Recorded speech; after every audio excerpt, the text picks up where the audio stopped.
ready. We're rolling. We're oh, okay, Yeah. great. That's great. Well done. And Thank you. action. Yes. Good, all right, well, welcome. Can you hear everybody? Can you hear? Yeah. Good, okay, so I think we are going to do It's not like there's crowds of people blocking. Can you hear them like that? Good, well, welcome to the interview with Lifetime Achievement Award recipient Stephen Jones. I say interview, I think it's probably going to be more of a sort of slight chat, really, and obviously we'll leave space for any questions that you might have at the end. I'm sure you will have some questions, and some of them will be polite. But before I start, I just want to say a sort of personal congratulations to Steve. I don't think there's anyone in the world who deserves this award more. I don't think horror has a more professional practitioner or belligerent advocate. And actually, when I heard that he was getting this award, I emailed him and said, well, about time. And he patiently explained to me that you're not allowed to get it until you're 60. But the fact of the matter is that Steve had done more than enough at the age of 50, and was probably getting there at the age of 40. You can walk into any convention anywhere in the world and you will be literally surrounded by people who would not have a career, would not have had a start in the genre without Steve. And actually I can foresee in the not too distant future someone rocking up on the stage to get a Lifetime Achievement Award who wouldn't have had that lifetime of achievement were it not for Steve. So really I just want to say thanks. I just want to say I'm not dead yet. It just looks dead. I guess. This morning I feel dead. Thanks to you, Nancy, It's and other okay. people last night. Good.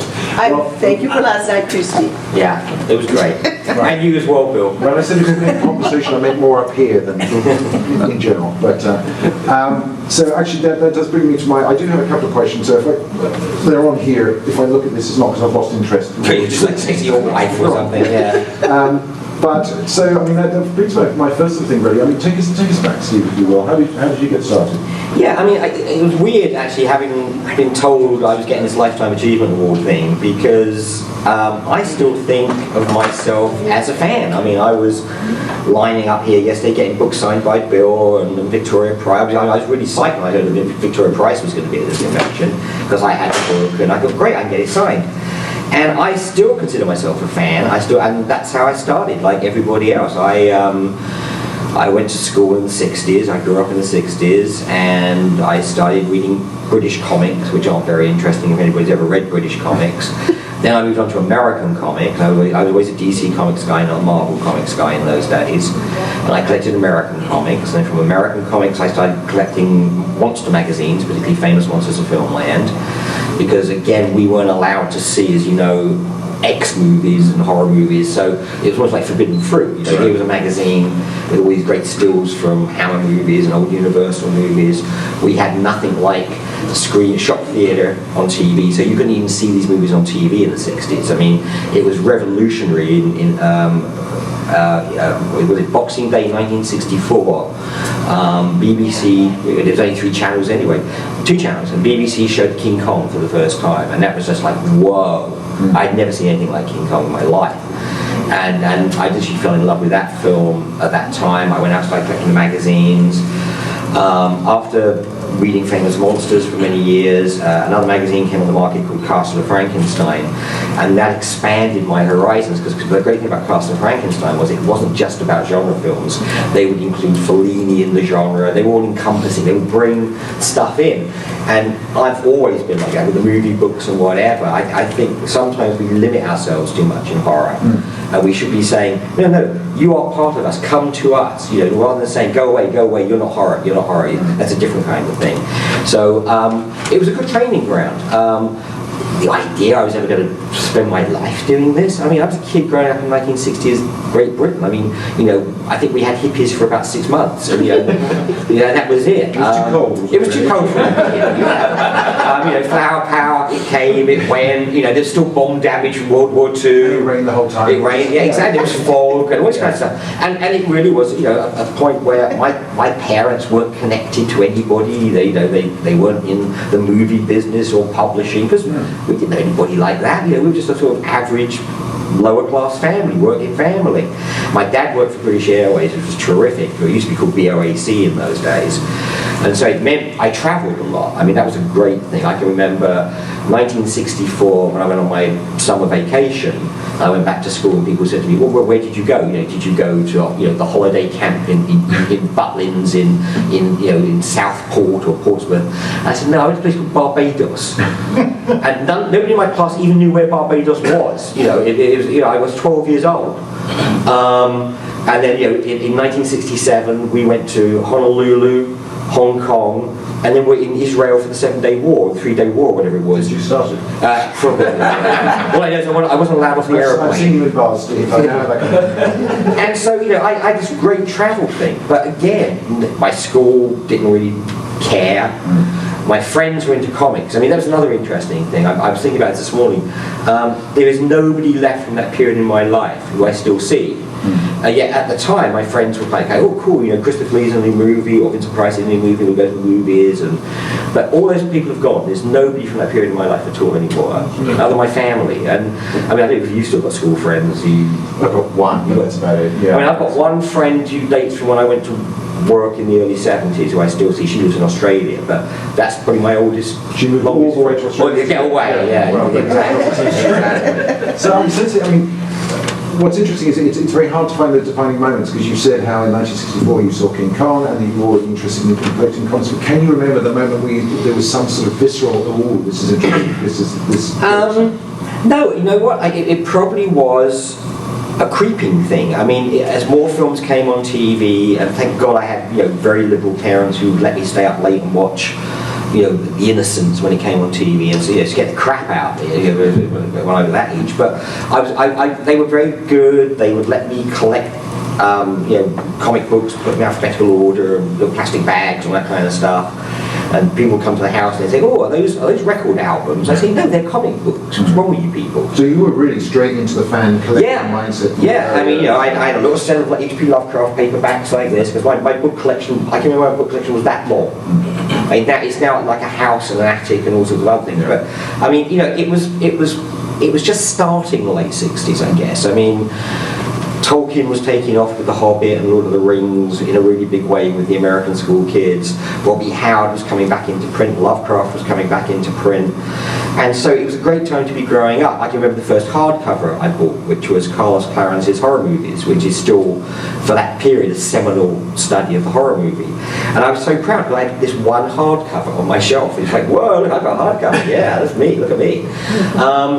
And then I went to secondary school in England, and I was 18 years old when they expelled me. I was going to say, they threw me out, yeah. I've been thrown out better places, but yeah, they threw me out in my... I feel no surprise on that. No, it's like how my life has progressed. I got thrown out for basically organising their sixth form into a radical, free-thinking group of people, and they didn't like that. So you were the acting boss of the sixth form? Yeah, I was basically like a union leader. And I said, yeah, we don't need no stinking ties, and we don't need to wear uniforms and things. Right. And they just said, yeah, you're out, go, bye. And they called my parents in, and they said, yeah, we've written a letter to the Ford Motor Company, and you can start on Monday. Wow. And my parents said, no, he's not. He can do whatever he wants, but he's not going to work in Ford Motors. So they'd actually done a thing. I actually then decided to go to college, and I ended up doing my 2-year sort of exams in 1 year. So in the mornings, I would study for the first year of exams. In the afternoons, I would study for the second. So when I was doing my English literature and English language, I was actually studying 16 books simultaneously. Now I do 16 books simultaneously, but back in those days, I was actually studying. And again, it was that same kind of thing. I mean, I said, well, I'd love to get into movies, but I had no contacts either. There was no industry for movies in the early 1970s in England. I mean, Hammer was on its final bits. And I went to see a careers guy, and once I finished college, and the guy said, well, look, you can't just go and rock up and get into movies. I mean, well, I know people still think that. But he said, there is a TV company in Soho in London who is looking for someone to work in their studio. Would that interest you? Maybe it's a way of getting in. And I said, yeah, that's kind of cool. So I went along for the interview, and I'd never been for an interview in my entire life. It was my first job interview, and they offered me the job. And I ended up working in a video studio at a time when video was just coming in, because everything was shot on film up to that point. And I was there for 8 years, and in that time I worked my way up to being a producer-director. I was only one of the youngest producer-directors in television at that time to get my union ticket. And what kind of stuff was that? Mostly commercials, mostly TV commercials. I'm infamous for the man who did the Baby Bio commercials, the 5-drop difference. Baby Bio is like stuff you put in plants, it makes them grow bigger. I created a talking bottle that danced on the screen and stuff. But it was great because I got to work with people like John Cleese and people coming, Terry Jones, these guys would come into the studio. There's a great movie called The Draftsman's Contract that was made out of my office. So all these people would come into the office and I just hang out with, all these really great people. Peter Greenaway was working out the office. Andy Higgins, who was in it, I got out of the pub with at lunchtime. And I did TV commercials with David Niven for his book Bring on the Empty Horses. I ended up doing skits with Charlie Drake, the British comedian. So I'd meet all these people, and it was like, yeah, he's cool. These guys are great. We'd go out to the pub, hang out with them. I did a photo shoot, and Ava Gardner popped in and said hi, because we were shooting in Hyde Park. And suddenly I was like in all this stuff. And at the same time, because TV is quite interesting, you don't work all the time in TV. There's lots of quieter periods. I started working on fanzines and started contributing towards fanzines. I joined the British Fantasy Society. When you said contributed, what was that? Was that art? It was a little bit of art because I was still doing art. But I also the first thing I ever wrote that got published was a necrology, and I'm still doing necrologies 40 years later. And I did that for a magazine called Andural, which was a J.R.R. Tolkien magazine, fantasy magazine. So I think probably by 1971-72, I was just starting to get stuff in fanzines. So how was that? I was probably, I'd be 19. Okay, so I was going to say, because obviously you were already a sort of collector and a fan, and Yeah. was there a defining moment? Obviously you got yourself into film and TV. Was that partly with a view to maybe going in that direction, the genre direction? Or was Oh yeah, I would love to. I mean, if there was a way, as I say, Hammer Films was falling apart at that point. Amicus Films was falling apart at that point. American International was stopping making movies in England. But if I could have done something, yeah. But there was no way. Everywhere you looked, it was like a wall. So, whereas with fanzines, you could get so in there. was there a defining moment where you thought, actually, this is what I'm heading for my life? Or No. did it just creep up on you? No, because at that point, I still hadn't found conventions. I didn't know that there were groups of people who got together, even though there'd been obviously world science fiction conventions in London and stuff. I didn't know anything about that. I guess if you're going to say one defining thing that happened to me it was joining the British Fantasy Society, because I saw an ad in a fanzine, I wrote off to them, I sent them my money, they started sending me stuff back, and it was the first time I had a sense of community. I suddenly realised there were other people out there. They were going to science fiction conventions, because that's all there was. It was comic conventions and science fiction conventions in those days. I attended a couple of science fiction conventions in London, comic conventions in London, and they were kind of cool, but it wasn't really what I was into. I wasn't that kind of manic comics collector. But I met Nick Landau, who at that time was publishing his own little fanzines in comics, and now owns Titan Books and Forbidden Planet and everything else. He's a multi-millionaire. So I still feel my life's a failure compared to him. So I started to get that, and then there was an Easter science fiction convention. So no, it was EasterCon, I think it was, in Birmingham, which is a city halfway up England. And I got on a train, I went up there, and I was staying in a room that didn't have a bathroom. So this hotel, it was communal bathrooms on the stairs. And not actually on the stairs, obviously, just off the stairs. And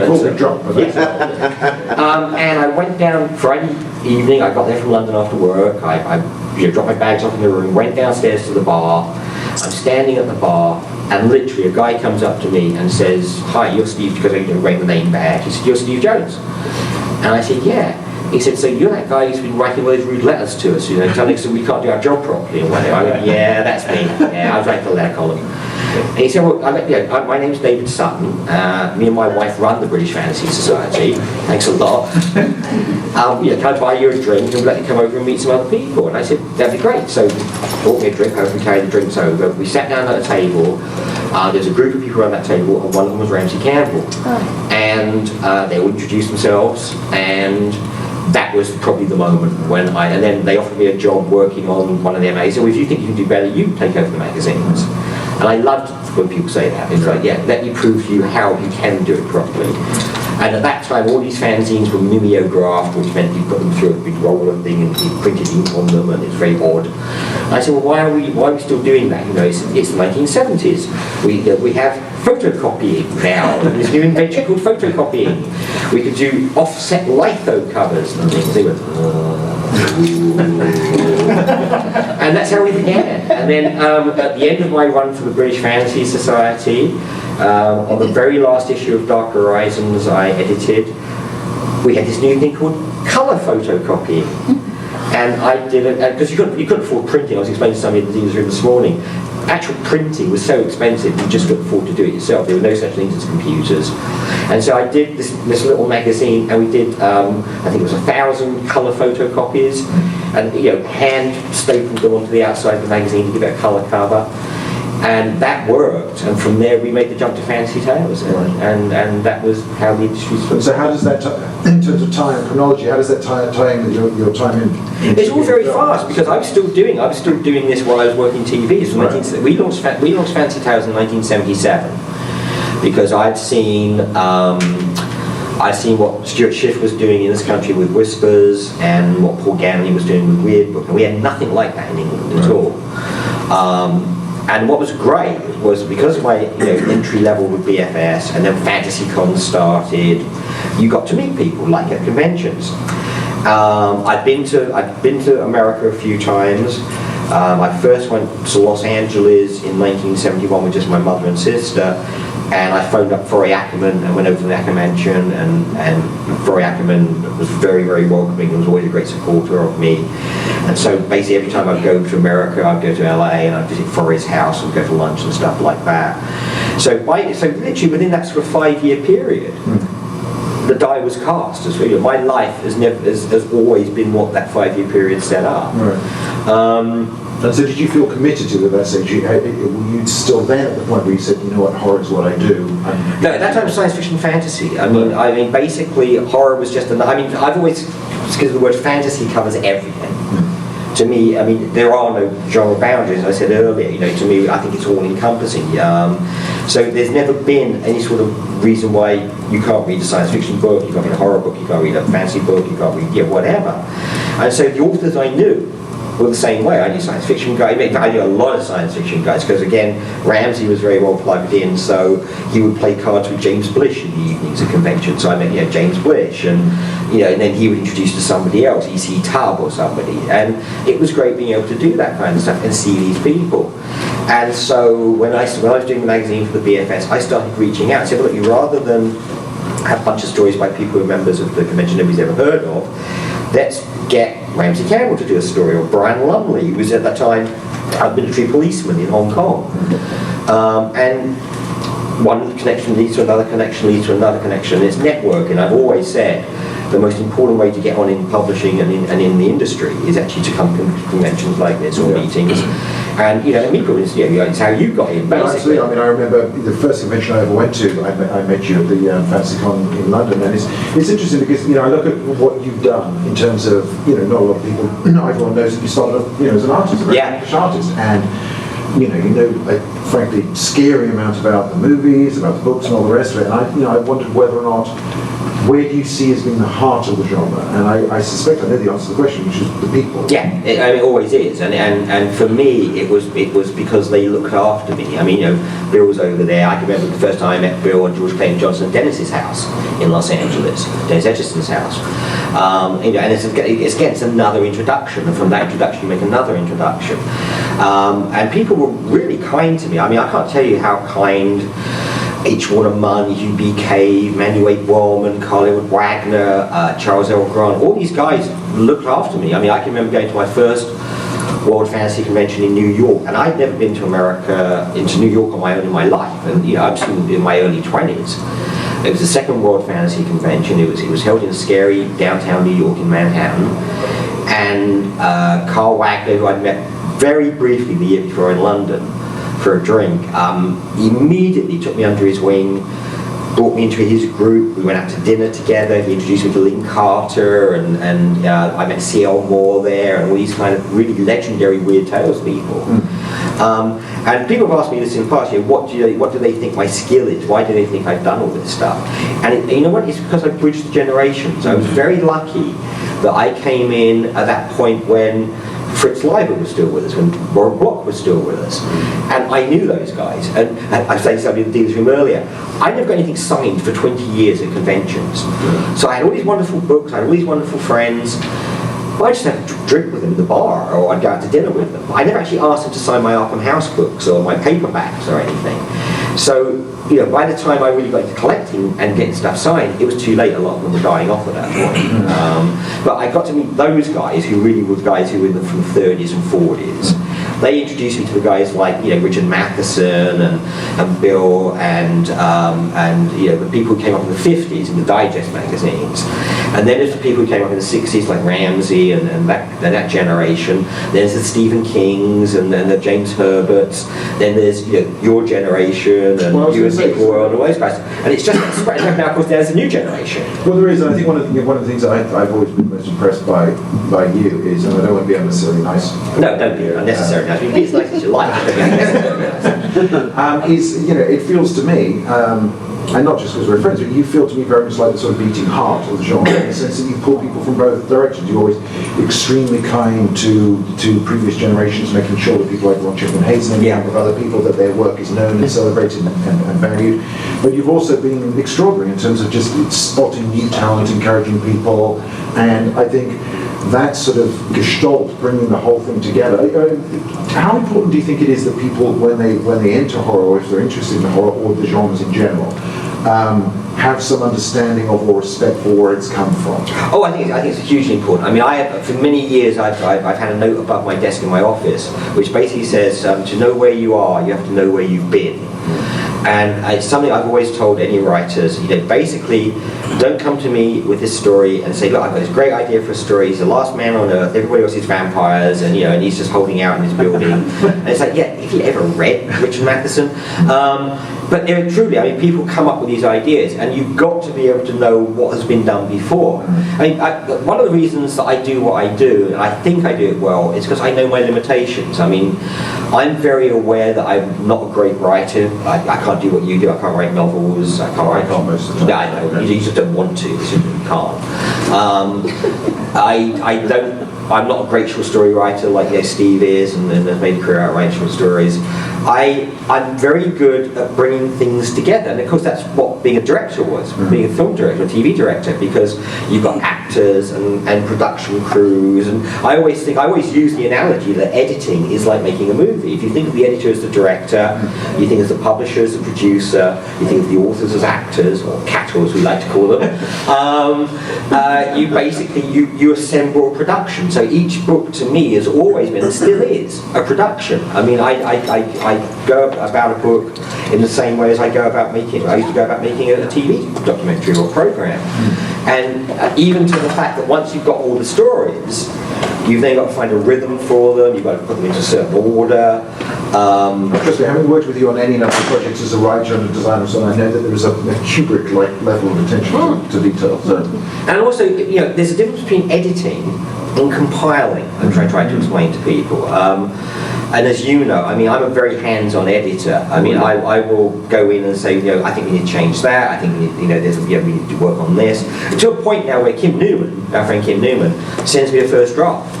He just says, Steve, here's the first draft. Tell me what you want me to do, and I'll just finish it off for you. And it's a great way to work. If a writer trusts you that much, I mean, if a writer really trusts you, it's a great working experience. And you do get that thrill. I mean, it really is a thrill. One, to find somebody who's new. I mean, I can remember working with people like Caitlin Keane and Angela Slatter at the moment, these newer writers who are coming up. The first time you get to publish those guys, it's really, you think, wow, they're so cool. And every time a new book comes out, it's never what you believed it to be. I mean, you know this more than anybody, because obviously your book is rubbish.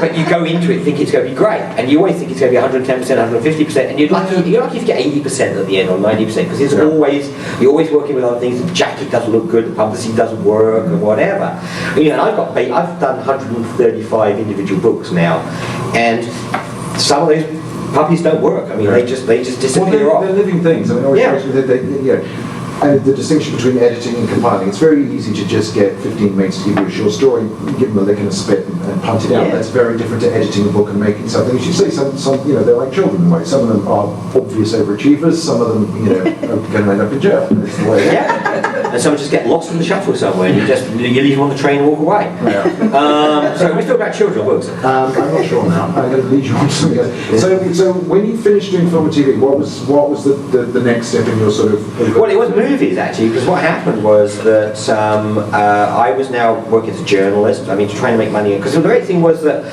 obviously when you work for fanzines, it's all free. You don't pay. And the TV job paid me very, very well. I mean, I was an idiot to ever leave TV and go into books, to be honest with you, because I'd be very, very rich now.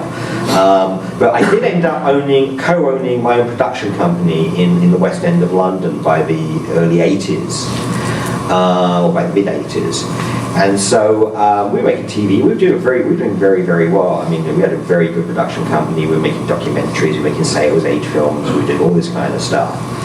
And at the same time, I was started working for Professional magazine. So I actually have the last article in the last fully edited issue of Famous Monsters. So you finished that off? I finished that one off as well, yeah. I also was working for other magazines, doing interviews and things, going down on film sets, being a journalist. And then there was like a lean period around about 1986 when things weren't going so great. And I needed to find work. And at that time, Neil Gaiman was coming up as a writer. You may have heard of him. No, what does he do? Comics, I think. Right. He never managed to break out of comics. It's just he's stuck there. And he was working for what is euphemistically called a top shelf magazine in England, which is it's kind of a soft version of... It's porn is what it is. Well, nowadays it would be called porn, but we never had PC things in those days, so it was a gentleman's magazine with ladies who were scantily clad. But it also had very interesting articles. Very interesting articles about things. You always write for the articles and the jokes, very nice cartoons in it. But they paid incredibly well. And I decided, and Neil got me in the gig, and Neil said, well, they need somebody to review videos, because at that point now, you could buy a film on video, which was revolutionary. And so I said, well, I'll become your video reviewer, but I'll just do horror. I'll just do horror, fantasy, and science fiction. That's what I did. And then they said, well, if there's anybody you want to do an interview with, let us know. And I was in Los Angeles, and I was visiting Dennis Etchison. And Dennis said, well, why don't you come down on the set of Big Trouble in Little China and meet my friend John Carpenter? And I thought, well, do you think you'd do an interview for this magazine? And he said, yeah, sure. I said, So we went down to 20th Century Fox, and John was editing Big Trouble then. I did the interview with him in his office, which was great. And he said, well, why don't you come out for lunch and we'll sit and talk. And so we went out for lunch, and basically John and I are talking, and John said, he said, well, Steve, you do all this writing for fanzines and magazines and things like that. And you obviously, you work in TV, and you obviously know a lot about movies. He said, have you ever thought of being a film publicist? And I said, what do you mean? He said, well, basically they're all the skills you need to be a film publicist. I went, oh no, I've never really thought about that, because it's just, I know what they do because I've been on film sets. They're the guy who hand you the notes and things. And I got back to London, and then I phoned my friend Clive Barker, who was just starting out in those days and had like 3 or 4 books of Black out. And I said, Clive, you're doing some shitty little horror film in London, aren't you, with no money? Do you have a film publicist? And he said, no, we can't afford one, Steve. We've got no budget we haven't got anything in the budget for a film publicist. I said, let me have a chat with my partners in the company and see if they'll let me do it. And he said, okay, well, let me chat to my producer, Chris Figg, and let me see. So basically, I talked to my guys. I said, look, do you mind if I took like 3 months off and went off and worked with Clive on this movie? I said, no, good luck to you, Steve, that's great. He said, we're not going to pay you.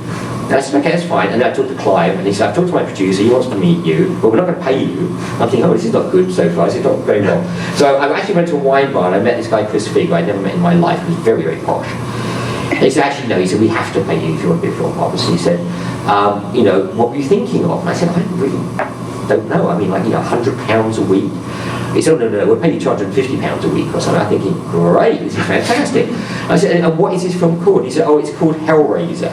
I went, okay, that sounds cool. What's it about? He said, it's about a guy with nails in his head. I went, oh, okay, cool. It's like, so I literally became a film publicist. And it was being filmed 2 stops on the train line from where I lived in Wembley.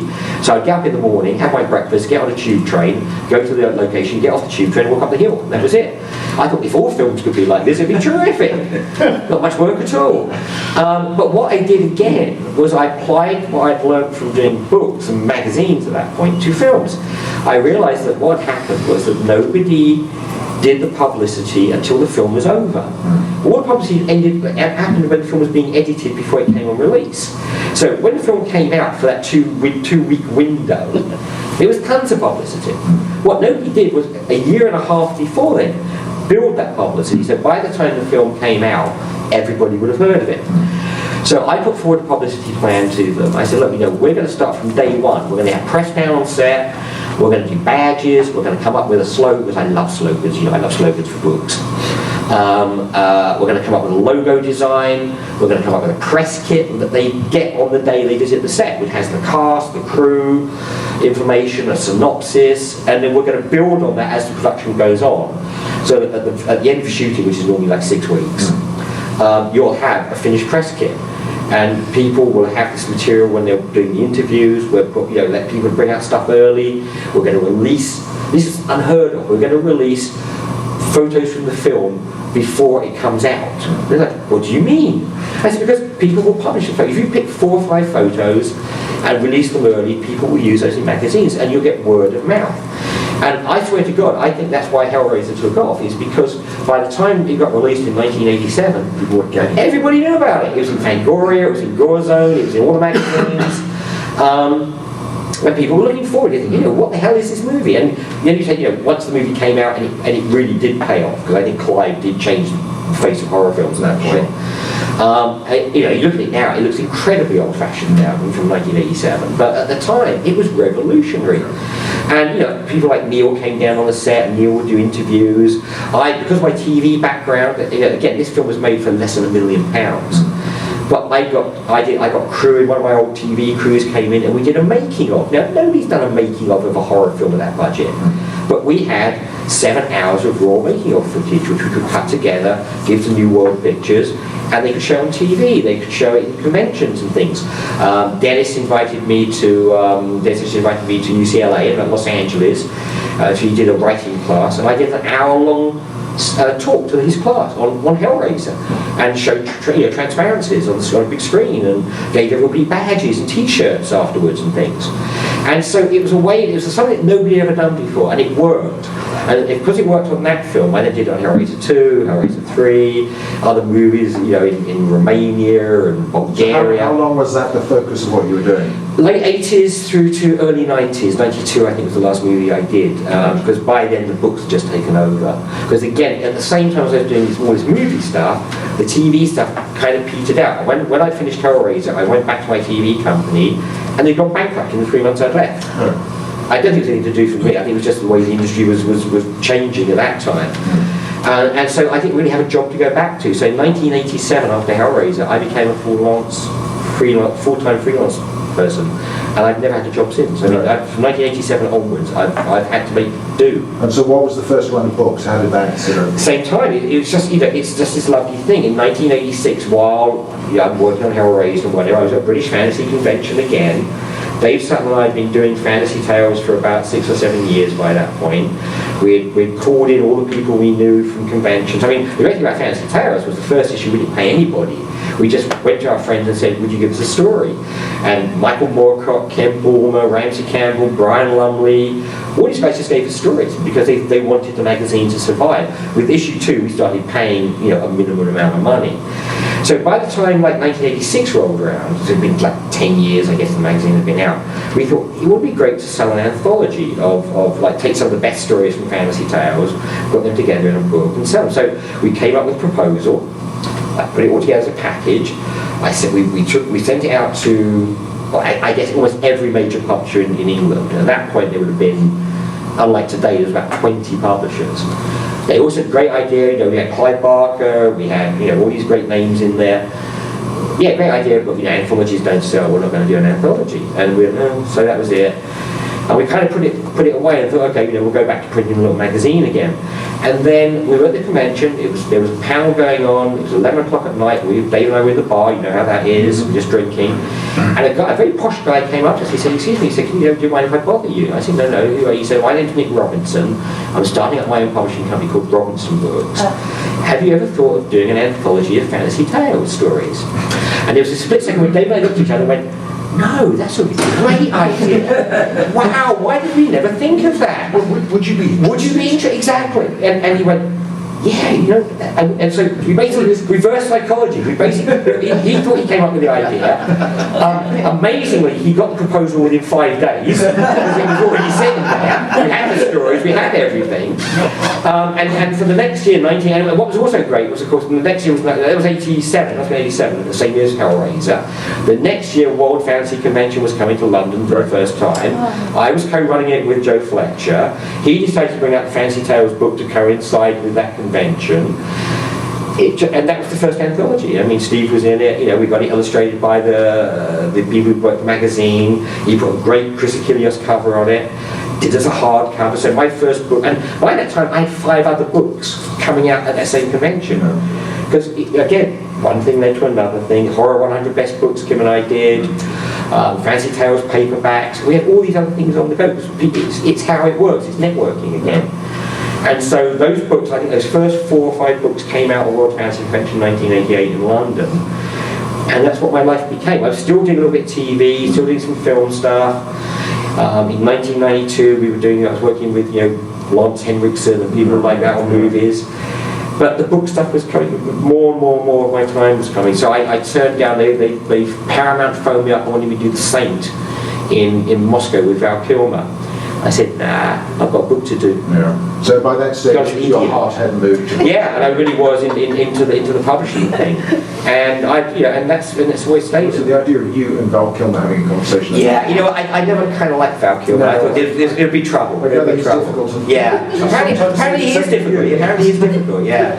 So I mean, how many books have you done now? What do you mean today? Yes. I actually delivered a book yesterday morning after breakfast, which is great. I've done, I think it's 130. I think I've done 130, and I've got about another 15 on the go at the moment. Tricky question.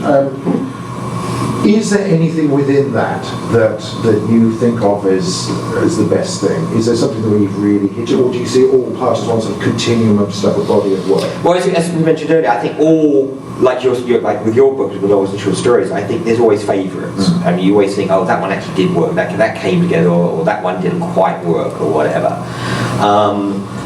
As you say, I am fairly meticulous about how I put things together. I will actually argue and stand up if I think it's wrong. I've seen that happen. As you know, I've made people cry in public,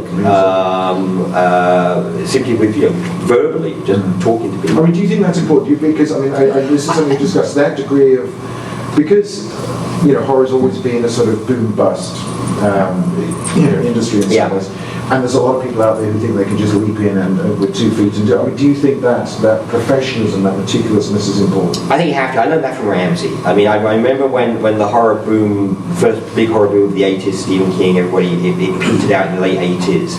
And horror wasn't really, I think it was a wheel, and the wheel is always turning. And for a while, horror is at the top of the wheel, it's really hot, and then it starts to ebb off, and fantasy or science fiction or romance or YA or thrillers come up. And I remember that time, all those people who came in the late 80s, and Nancy will know more, they jumped on the bandwagon, and Tor, and Sam Hain, all these other publishers, whoever they were, not Sam Hain, whoever they were before then, they came up with horror lines, and they brought them all out, and then they all disappeared, and all those people just went off, and they went off to write other kinds of books and whatever. And I remember in England, particularly at that time, Ramsey and I think, and obviously James Herbert, who wasn't really part of the genre in that way, we were the only people who continued to work in horror when it was in a trough and make money, make a living. Because you've got to remember, that's how I make my living. Yeah. That's how I put food on the table, that's how I pay the mortgage on my house, was doing books. And if there's nothing there, you know how scary it is. You know, if there's nothing there, where's the money coming? There's no money coming in. Yeah. I've always been very careful with money. Very early on, I learned to do, I learned this from Dennis Etchison. He would track a story in a book. So he would create a ledger. He would write at the top of the ledger page the name of the story. and then he would enter every time that story got published. Right. So say, published by Kobe Macaulay in Fright, earn $100. Published by so-and-so in Whispers, reprinted stories by so-and-so in Whispers, $20 or something. And he could track every single story, every single novel he ever wrote, and see how much that book and that story had earned him over his lifetime. And so I started doing that when I started doing books. I've still got the same ledgers now. Every book gets entered, it shows money coming in, the money paid out. I mean, I can tell you, by looking at those books, every time I paid you a royalty, how much it was for and on what date. Literally, I've got everything in there. Please don't tell the tax people because I've been betrayed. Yeah, well, I mean, no, I've got it there, and it's been very useful. Sometimes authors said, "Oh, did I ever get paid for that book?" It's like, "Yeah, no, here's the check stub and everything else." And it was a great way of keeping it like a business. It is a business, and you've got to treat it like a business. If you're gonna be a success in anything, you can't be a dilettante. You have to say. Do you think that's the key now? Because I mean, we've had conversations recently about how hard it is to keep. And I've had a number of conversations this weekend with very good writers who were day jobbing it and struggling. And I think that's always been true. Though I think even if you go back to the pulp, I mean, when I was talking, I remember talking to Manny Wade Wellman, and he explained to me that there was a time when he was living in New York and working for the pulps, and he was so poor. And I know this is a popular story nowadays, but he told me actually seriously, he would go into a diner and he would order a cup of tea for the hot water. He wouldn't put the tea bag in. He would actually take the tomato sauce off the table, squeeze that into the cup of hot water, then get 3 crackers they had on the tables, crumble that in, and that would be soup. And that's how he lived at the time, because he was getting paid a cent a word. And as Steve knows, there are some magazines that still pay a cent a word. Things haven't changed for 50 years. I mean, I think people are incredibly badly paid in this industry. Anthologies. I mean, you get paid a lot more for a novel than I get paid for an anthology. I don't think I've ever made more than £10,000 on an anthology, and of course the anthologist has to split that with all the contributors. And I'm very fair in the way I do that, because I don't take any money from a project until everybody else has been paid. Basically, what's left is mine. And that's another danger. I know anthologists who basically think, I need the money this month to pay the rent or something, so I'll just take the money out and I'll put it back. And it never gets put back in. And so you have to treat it like a business. And I get up in the mornings. I get up, I have breakfast. Andy goes off to a real job. I'm at my desk by 8:30, 9 o'clock every morning. I break for lunch. I mean, nice things I can make cups of tea and coffee and whatever. I don't goof off watching TV in the afternoon. After lunch I'm back, I work till 6 or 7, have dinner, watch some TV, and then I'm back at my desk at 10:30 again. No, I think there's a lot of people who think being in creative professions is like an art and you spend your whole time doing that. It's like, well no, if I don't do this then people don't get fed. Yeah, that's right. It's responsibilities. I mean, it comes with great responsibilities. And the thing is, there are deadlines, and you and I are both doing deadlines in the eye at the moment, and it really it's stomach churning sometimes, because it's not just me. I've got copy editors, typesetters, designers, all in place ready to do the book, and we're not allowed to let them down. We can fudge it a little bit, but it's very responsible, and so I think you have to be careful what you take on. I think what problem with most people in this industry, and particularly in the horror industry, is I think people say yes too quickly to things. I think there's a lot of crap out there that doesn't need to be out there. I mean, people just want to be published. I just want to be published in anything. And that's not really the answer. The answer is the work has got to be the most important. Do you want to be able to stand by everything that's on your show? I think you have to be able to. I think you have to be able to stand up and say, at least make an excuse why you did that. Why did you have that cover on that book? Why did you use that story by that author? Why did you decide to come up with that theme? You have to have complete 100% confidence in what you're doing. Otherwise, what's the point? What is the point? As you said, they are our children. I mean, they are, in my case, literally my children, because I don't have children, and so I know that the only thing that's going to outlive me are those books. When I'm dead and gone, there'll still be $1 in the dealer's room or something, be up paperbacks and whatever. And so Mikey will be buying them. And hopefully, yeah. I mean, that's the other great thing. I met a guy yesterday at the signing who came from Pakistan, who said basically, you were the first person I ever read in the genre. In Pakistan, we couldn't find anything. He said, I knew Robinson got books into India and whatever, those places. And he said, so I grew up reading your books when I was a kid in school. He said, it's just, it's a real honour to meet you. I said, yes, it is. Well, speaking of which, we've got about 10 minutes left, and I'm sure there'll be some questions. So I'm going to just ask one more before I ask if you want these. 10 years from now, what do you see yourself doing? What are you doing? Interesting. Probably the same thing. I don't think you retire. I mean, I think because I know that I've won this lifetime achievement award, and I joke my life isn't over yet. I wish it was sometimes, but I think you've got no choice. I think we don't do books, we don't write books, we don't edit books, we don't make movies because we want to. It's because we have to.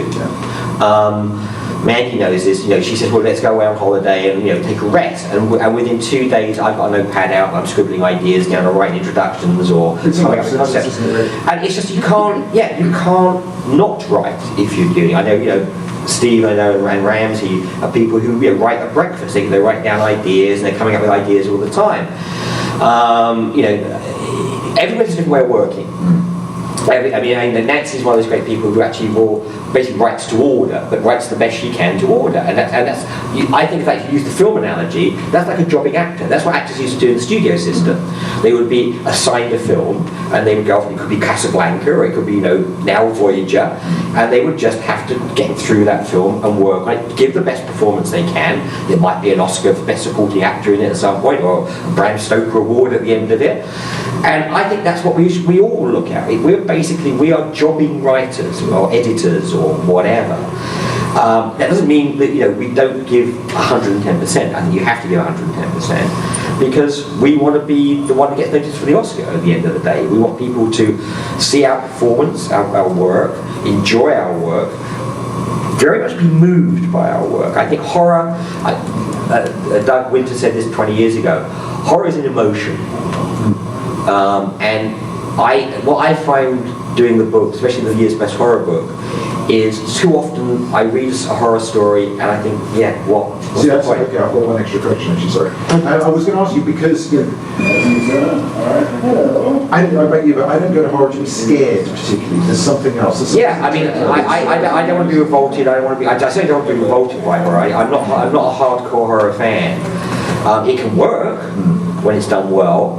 But to me, I want to be disturbed. I think one of the best thing with movies, with TV, with literature, even with art, is you read a story, you look at a picture, you read a poem, you go away, you're having breakfast the next day, and it's still with you somewhere. It's still working away in the back of your head. That's what great horror fiction in any of its artistic forms is. It's an emotion, and it stays with you, and it works on you. And I think, and you know this from plotting a novel, and I know it from constructing an anthology, you need those peaks and troughs. Too often, it's always the peaks, and you can't. There's no emotion. You're just having thing after thing after thing after thing. You need those quiet moments so that when you do those terrifying moments, it really works. It really brings up the audience. And it's an art, it's a skill. I mean, it's a skill as much as painting or being a brain surgeon or driving a bus or whatever. And too often, I think you mentioned it earlier, Mike, too often people don't take that into consideration. They just think anybody can do it. Yeah. And no, I said I can't write a novel. People ask me to be in movies. I can't act, I'm not an actor. That is a certain skill. And there are people who are terrific actors or directors or painters. I mean, and sometimes you're lucky. You've got something like Clive Barker who can write and paint and do all these things. And I envy those people, but I know what I can do. I know that I'm very good at organising people. I'm very good at inspiring people, I hope. I love what I do, and I do what I love, and you can't ask for better than that in your life. I mean, it's just one of those things. I wake up every morning looking forward to the next project, and Bill and I were talking about this earlier, and one of the great things about working on multiple projects is you get bored with that one, you move over to this one, and if that one you're a bit stuck on that one, you work on this one.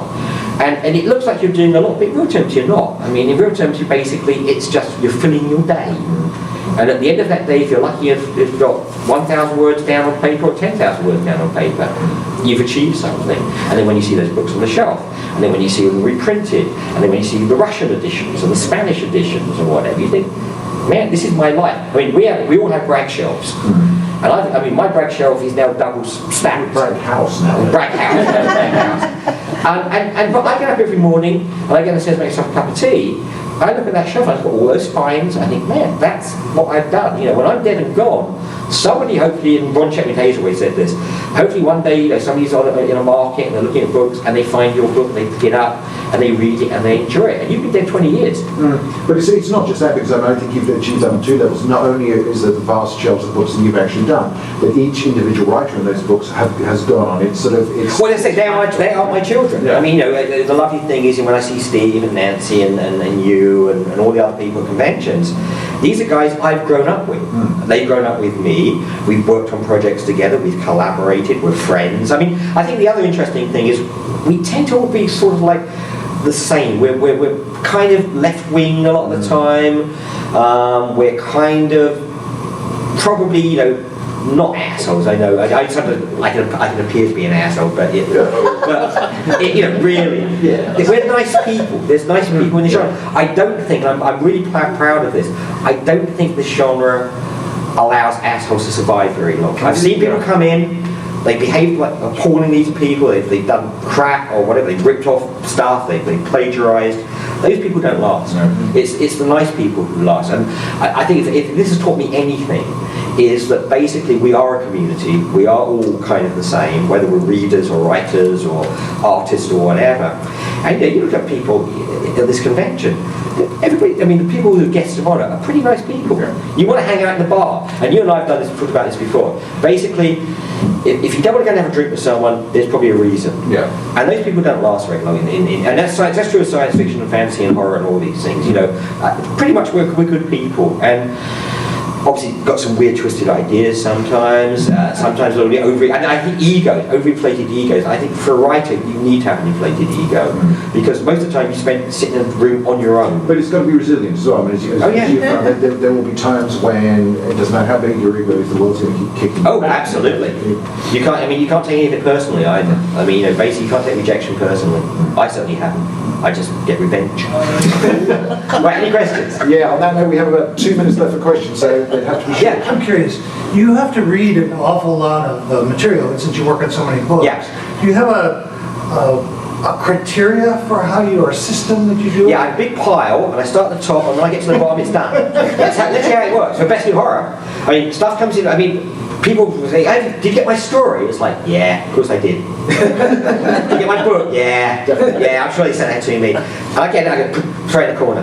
And so when I do Best New Horror, for example, and Mandy knows this, there's 5 piles in my office, this high. And I literally walk into the office in the morning and go, what's on the top? Okay, it's a magazine, or it's a book, or it's a, you know, whatever. And I just work my way through. And again, it's being methodical, you just work your way through. The reason I don't have open anthologies that much, and Ellen doesn't have open anthologies, is if we had open anthologies, we wouldn't have anything else done. There would be thousands and thousands of stories coming in, and we just don't have time. You literally don't, in the time of an anthology, you've probably got 4 to 6 months to put it together. So what I do again is I target the people I want to be in that anthology. So if it's a certain kind of book, I'll go to Mike for stories, or a certain kind of book, I'll talk to Nancy about it, or Nancy Kilpatrick, or so you try and again craft it. So you say, that's my Humphrey Bogart, that's my Laura Bacall, that's my George Zucco. You know, you try and create the book from the word go by the people who are in it. And it's very true that basically editors are only as good as the people they work with. And so I've been very lucky. I work with terrific people, and I've done that all my life. And as I said, that's what they make me look good, and that's what's great about being an editor. Is you get to work with people like this. It's cool. And coming to conventions is the icing on the cake, because that's when you can let your hair down, if I still have any, and have some fun. This is like our off time, which I think is great. Anyway, next panel's coming in, so thank you very much. Now come to the HWA party upstairs. Yeah.